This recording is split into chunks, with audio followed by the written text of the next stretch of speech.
ሰላም ጤና ይስጥልን ውድ በሀገር ውስጥና በውጭ የምትገኙ ቤተሰቦቻችን ከገበታ ሚዲያ የዕለቱን አበይት ዜናዎችና ትኩስ መረጃዎችን ይዘንላችሁ ቀርበናል። አብራችሁን ቆዩ። በቅድሚያም ዋና ዋናዎቹን የፋኖ ከፍተኛ አመራሩ ምሬ ወዳጆ የሰላም አማራጭን ለመቀበል መስማማቱ ተነገረ።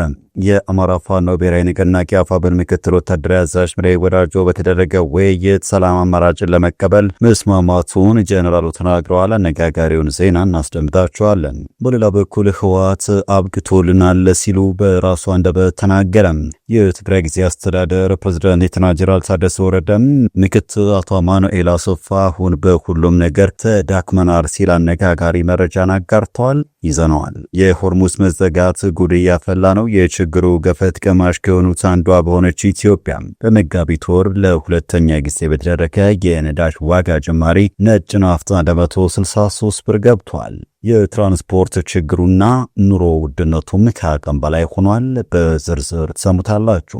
የዓለምን ኢኮኖሚ እያደቀቀ የሚገኝ መካከለኛው ምስራቅ ጦርነት አሁንም ሲቀጥል ፕሬዝዳንት ዶናልድ ትራምፕ በሚቀጥለው 2 ወይም 3 ሳምንት ውስጥ ኢራንን በኃይለኛው እንደሚመቱ ዝተዋል። በአንጻሩ የኢራን ጦር ቃል አቀባይ አሜሪካና እስራኤል ጥቃት ሲፈጽሙ የነበሩት ትንሽ ኢላማዎች ላይ እንደነበረ በመግለጽ ኢራን አድቃቂ ሰፊና አውዳሚ ጥቃቶችን እንደምትፈጽም አስጠንቅቀዋል። በጥንቅራችን ይዘነዋል። እውነት ነው። ቃል የእምነት ዕዳ ነው። ቃል በገባነው መሰረት ጥንቅቅ አድርገን የገነባነውን ባለ 17 ወለል አፓርትመንት ለውድ ደንበኞቻችን ባስረከብን ማግስት ወደ ሁለተኛው ፕሮጀክታችን እጃችንን ለሥራ አንስተናል። ነፋሻማ ስፍራ፣ የመዲናችንን ማራኪ እይታ በእጁ የሚያደርጉበት በ1 ኪሎ ሜትር ርቀት ውስጥ 16 በላይ ኤምባሲዎችና አዲሱን ቤተ መንግስት በሚያገኙበት በእንግሊዝ ኤምባሲ ሁለተኛ ሳይታችንን እንሆ ብለናል። ሰመር ሪል ስቴት እጅግ ዘመናዊ አፓርትመንትን ከባለ 2 እስከ ባለ 4 መኝታ በካሬ ከ88 ሺህ ብር ጀምሮ በ10% ቅድመ ክፍያ ደግሞ የማያገኙትን እድል የግሉ ያድርጉ። ለአንድ አባወራ 2 የመኪና መቆሚያ፣ 5 ሊፍቶች፣ ጂምና ስፓ፣ የመዋኛ ገንዳ ያካተተው ሳይታችን ከ50% የባንክ ብድር ጋር አቅርበንሎታል። ከምቹና ከተራዘመ ያከፋፈል ስርዓት ጋር 30% ድረስ በሚደርስ ቅናሽ ተጠቅመው የቤት ባለቤት ይሁኑ። ለ10 ደንበኞቻችን ባዘጋጀነው የ5% ልዩ እድል እንድትጠቀሙ ከታች ባለው ስልክ ይደውሉ። ቻናሉን ሰብስክራይብ፣ ቪዲዮ ላይክ በማድረግ እስከ ፍጻሜው አብራችሁ እንድትቆዩ በአክብሮት እንጠይቃለን። ወደ ቀዳሚ ጉዳያችን እናመራለን። የሆርሙዝ መዘጋት በመላው ዓለም ጉድ ያፈላ ነው። የችግሩ ገፈት ቀማሽ ከሆኑት አንዷ በሆነችው ኢትዮጵያ በመጋቢት ወር ለሁለተኛ ጊዜ በተደረገ የነዳጅ ዋጋ ጭማሪ ነጭ ናፍጣ 163 ብር ገብቷል። በኢራን ጦርነት ምክንያት በዓለም አቀፍ የነዳጅ ዋጋ ላይ የታየውን ከፍተኛ ጭማሪን ተከትሎም በኢትዮጵያ የናፍጣና ቤንዚን የችርቻሮ ዋጋ ላይ እስከ 27 ብር የሚደርስ ጭማሪ ተደርጓል። የንግድና ቀጠናዊ ትስስር ሚኒስቴር ትናንት ባወጣው መግለጫ አዲስ ሰመን መሰረት ነጭ ናፍጣ በሊትር 163 ብር ከ68 ሳንቲም ገብቷል። ቤንዚን ደግሞ በሊትር 142 ብር ከ41 ሳንቲም እንዲሸጥ ተተምኖለታል። ከትናንት ምሽት ጀምሮ ተግባራዊ የሆነው የዋጋ ጭማሪ የተያዘው መጋቢት ወር ውስጥ ብቻ የተደረገ ሁለተኛ ጭማሪ ነው። በወሩ መጀመሪያ ላይ የነዳጅ ችርቻሮ ዋጋ እስከ 17 ብር የሚደርስ ጭማሪ ተደርጎበትም ነበረ። በወቅቱ ቤንዚን ዋጋም የ3 ብር ጭማሪ ተደርጎበት 123 ብር ገደማ ሲሸጥ ነበረ። የ10 ብር ጭማሪ ያስተናገደው ነጭ ናፍጣ ደግሞ በሊትር 139 ብር ከ84 ሳንቲም ተተመነለት ለ3 ሳምንት ገደማ ተሸጧል። ንግድና ቀጠናዊ ትስስር ሚኒስቴር አዲሱን የዋጋ ጭማሪ ያደረገው የዓለም የነዳጅ ዋጋ መነሻ በማድረግ እንደሆነ ለነዳጅ ኩባንያዎች በላከው ደብዳቤ ላይ ጠቅሷል። የአሁኑ ጭማሪ ይፋ የሆነው ሚኒስቴሩ ዶክተር ካሳሁን ጎፌም ከኢትዮጵያ ጋር ውል የገቡ የመካከለኛው ምስራቅ ሀገራት በሆርሙዝ ወሽመጥ መዘጋት ምክንያትም በግዢ ሂደትና ተገዝቶ በማቅረብ ላይ የነበረም ከ180 ሺህ ሜትሪክ ቶን በላይ ነዳጅን ማቅረብ እንደማይችሉ መግለጻቸውን ካስታወቁ ከአንድ ቀን በኋላ ነው። ዶክተር ካሳሁን መንግስት የነዳጅ አቅርቦት ለማሳለጥ በተባባሪ ገበያ ወይም ስፖት ማርኬት አማካኝነት በከፍተኛ ዋጋ በመግዛትና በማቅረብ ላይ ይገኛል ብለዋል። እንደ ሚኒስቴሩ ገለጻ በተባባሪ ገበያ የሚገዛው ነዳጅ ዋጋ ከመደበኛው በ3 እጥፍ ይጨምራል። ከኢራን ጦርነት በፊት በበርሜል $80 የነበረው የተጣራ ነጭ ናፍጣ አሁን $230 እየተሸጠ መሆኑን ጠቅሰዋል። ቤንዚንም ከነበረበት $72 ገደማ የበርሜል ዋጋ ወደ $150 ማሻቀቡን ገልጸዋል። በቀጣይ መረጃችን የፋኖ ከፍተኛ አመራሩ ምሬ ወዳጆ የሰላም አማራጭን ለመቀበል መስማማቱ ተገለጸ። የአፋብን ምክትል ወታደራዊ አዛዥ ምሬ ወዳጆ በተደረገ ውይይት ሰላም አማራጭን ለመቀበል መስማማቱን ጀነራሉ ተናግረዋል።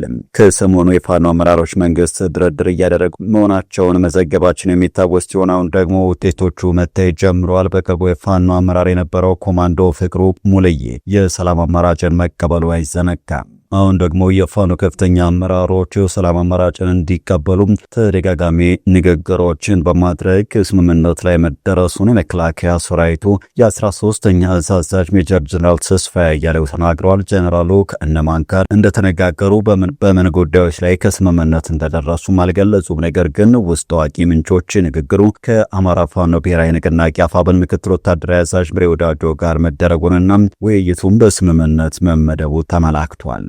በውይይቱ ላይ ሁለቱም አካላት ቅድመ ሁኔታዎችን ማስቀመጣቸው ሲነገር ከፋኖ በኩል መላው የአማራ ሕዝብ በሁሉም የሀገሪቱ ክፍል በነጻነት መኖር እንዲችል ክልሉን በኢትዮጵያ ፖለቲካ ውስጥ ተገቢውን ውክልና እንዲያገኝ መጠየቁ ታውቋል። መንግስትም ይህ እውን እንዲሆን መስማማቱና ፋኖም ትግሉን አቁሞ እየወደደ መከላከያውን ያልፈለገ ደግሞ ወደ ሰላማዊ ኑሮ እንዲመለስ ጠይቋል። ይህ ስምምነት በቅርቡ ይተገበራል የተባለ ሲሆን በአጭር ጊዜ እውን ከሆነም የአማራ ክልልን ሰላም የሚሰጥ ከግብጽ ሻዕቢያና ህወሓት ሌላ ጦርነት እየተደገሰላት ለምትገኝ ኢትዮጵያም ተጨማሪ አቅምን እንደሚፈጥር ተገልጿል። በአንጻሩ የኢትዮጵያ ጠላቶች ርኩስ ጋብቻን ፈጽመዋል። የግብጽ የህወሓትና የኤርትራ የጦር ጀነራሎች ፊት ለፊት ተገናኝተው መወያየታቸውን አፍሪካን ኢንተለጀንስ ምንጮቹን ዋቢ አድርጎ ዘግቧል። በቅርቡ የህወሓትና ሻዕቢያ አመራሮች መቀለ ላይ ተገናኝተው እንደነበር ያስታወሰው ዘገባው አሁን ደግሞ በአዲግራት ጀነራል ፍስሐ ኪዳኑ ህወሓትን፣ ጀነራል ኢዮብ ፍሳይ ሻዕቢያን፣ አህመድ ፈቲያ ኢብራሂም ከሊፋ ደግሞ ግብጽን ወክለው ተገናኝተዋል። የፈረንሳይ ጋዜጣ አፍሪካ ኢንተለጀንስ በዚህ ዘገባው የፌዴራሉ መንግስት የአዘዋ አሰብን የማስመለስ አቋም ህወሓትና ሻዕቢያ እንዲተባበሩ በር ከፍቷል ያለ ሲሆን አሁንም ኢትዮጵያ የገነባችው ጠንካራ መከላከያ ብቻቸውን አንዳች ነገር ቢያቅዱ እንደማይሳካላቸው ቀድመው እንዲገነዘቡ አድርጓልም የተባለው። በዚህም የኢትዮጵያ እድገት የማትመኘው ግብጽ ለእነዚህ ቡድኖች ቀለብ ሰፋሪ እንድትሆን መጋበዟንና በህዳሴ ግድብ በስኬት መጠናቀቅ አይኑ የቀላው የአርሲሲ መንግስት የመከላከያ ቺፍ ኦፍ ስታፍ የሆነው አህመድ ፈቲያ ኢብራሂም ከሊፋን ልኮም ከኢትዮጵያ ጠላቶች ጋር ሴራ ሸርበዋል።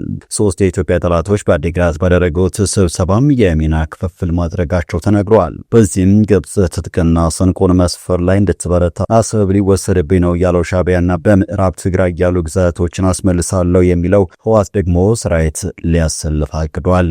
የዚህ ዝግጅት አካል በማድረግ ህወሓት በቅርቡ አዲስ ወታደራዊ አደረጃጀት ይፋ ማድረጉም ይታወሳል። በአዲሱ አወቃቀር መሰረት ሰራዊቱ 4 ግንባሮች እናም በቁጥር የሚታወቁ 12 ክፍለ ጦሮችም አሉት። ምንም እንኳን ወታደራዊ ሚስጥርን ለመጠበቅ ሲባል ሙሉ በሙሉ ግልጽ ባይደረግም በቁጥር የሚታወቁት አርሚዎች 12ቱ ብቻ ናቸው።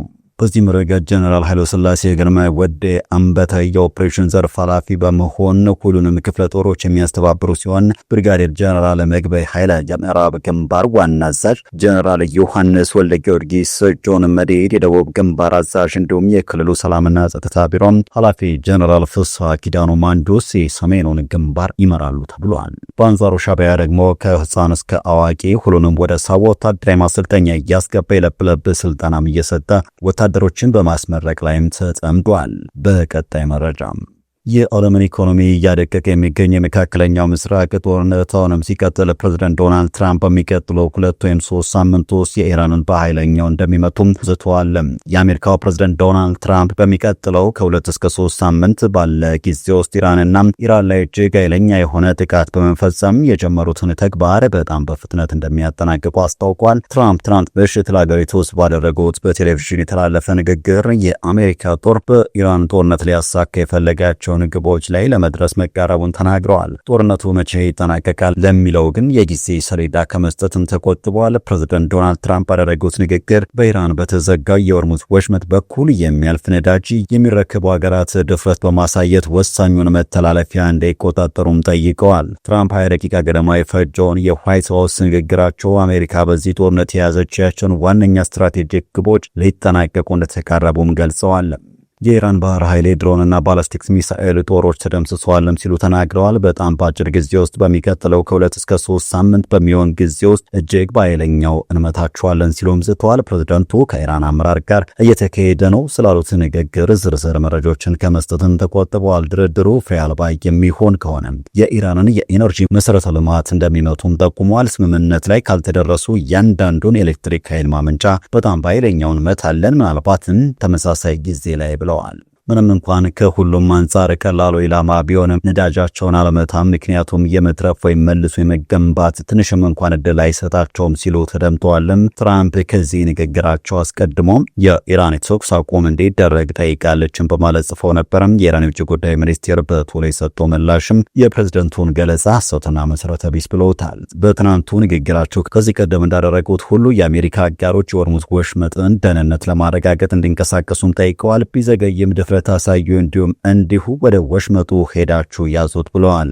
አገራቸውን ከኔቶ የማስወጣት ሐሳብ እንዳላቸው ሲገልጹ የነበሩት ዶናልድ ትራምፕ በዚህ ንግግራቸው ከወታደራዊ ጥምረት ጋር ወደፊት ስለሚኖረው ሁኔታ አልጠቀሱም። በአሁኑ ሰዓት የኢራን ጦር ቃል አቀባይ አሜሪካና እስራኤል ጥቃት ሲፈጽሙ የነበሩት ትንሽ ኢላማዎች ላይ እንደነበረ በመግለጽ ኢራን አድቃቂም ሰፊና አውዳሚ ጥቃቶች እንደምትፈጽም አስጠንቅቀዋል። ከኢራን አብዮታዊ ዘብ ጋር ግንኙነት ባለው ተስኒም የዜና ወኪል ላይ የወጣው መግለጫ አሜሪካና እስራኤል የኢራን ወታደራዊ አቅምና መሳሪያ በተመለከተ ያላቸው መረጃ ያልተሟላ እንደሆነም ጠቅሰዋል። ቃል አቀባዩ አክለውም የኢራን ወታደራዊ ምርት የሚካሄደው ጭራሹኑ በማታውቁት ቦታ ነው ብለዋል። ፕሬዝዳንት ትራምፕ የኢራንን የመሳሪያ ክምችት በአብዛኛው እንደደመሰሱ የገለጹበትን ንግግር ቃል አቀባዩ ውድቅ አድርገዋል። አሜሪካና እስራኤል ለቀሰቀሱ ጥቃት ዋጋ መክፈል አለባቸው ሲሉ ተደምጠዋል።